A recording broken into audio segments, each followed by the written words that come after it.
had Old Timer and Youngin was one piece. So then right away people started requesting a follow-up. Right, So it's not a problem, you know what I mean? I already have it. So what I did is I left it open anyway. So I brought Youngin Part 2, which is entitled Old Timer. But as you could tell from the beginning, if I was old at being, you know, artist instead of in my infancy stage, this would have been the same cover for 1, 2, and 3. But because I had no experience and no guidance, you have Old Timer. So I birthed Old Timer, which is Part 2 to Youngin, and this is where you follow Brian Moore into the Department of Correction, where he had to play into the insanity of the inside the walls in order to remain sane. And so now you're figuring. Now we put this book out. We put out Youngin, right? You know, usually what happens is, you know, it's a process of actually putting out another book. Some people base their next piece of work off of the response, off of what they're currently going through in life. Like you said, it was already a blueprint, so it was right there. You know what I mean? Did you deal with any publishing companies? Actually, no. I found out once I penned Youngin that was just the beginning.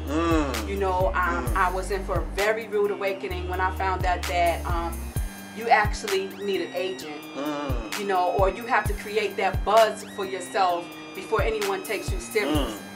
So once I started creating that buzz for myself, I no longer wanted a publishing company because I was my publishing company, and no one's going to promote me better than me. Not to say never, but right now I love that freedom of movement. Autonomy is a beautiful thing. And I love, you know, calling my own shots. I love seeing my own work be my own work, and not I give you my work and it's not my work at the end of the day because you changed a lot of what I wrote. When did you eventually get into the process of now bringing these characters to life? And when I say bring them to life, you know, when we were speaking and for me doing my homework, you got artists, you got artists, and they begin to act it out in music. Tell us about this. When I penned In the Cut, okay? When I penned In the Cut, I penned In the Cut because I was on the street vending, getting my hustle on, you know, do what I do to build that name for myself. And people kept coming to me, I don't read that. And that really worked me because I said, okay, I feel like I'm pigeonholing myself. So I wanted to show my versatility as an artist. Because if you're an artist, you could do multiple tasking, you could do multiple genres.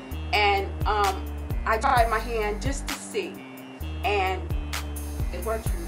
You know, so I went tried your hand what? I tried my hand. It's like I went from urban lit or street lit. I mean street lit, I should say, to romance. I thought it was romance, but from the reviews, it's romance, mystery, romance and mystery rolled into one. So this was just something, a trial for me. And then I brought on what I said, okay, we need to promote literacy. So what I did is I took and did an excerpt in my bedroom. I played my characters. I rewrote my piece as a theatrical piece. I went in my bedroom and I played all characters. So whenever you hear In the Cut out there on audio excerpt, that's all me. In my bedroom on a digital recorder. So what I did is I played my characters, I brought my characters to life to see if it would work. It worked, and now I decided that we need to promote literacy at a different level. So they're inspired by my manuscript, the piece that I've written, whatever book that I'm bringing at that particular time, and they will write the lyrics in hopes that music listeners around the world would be inspired to read.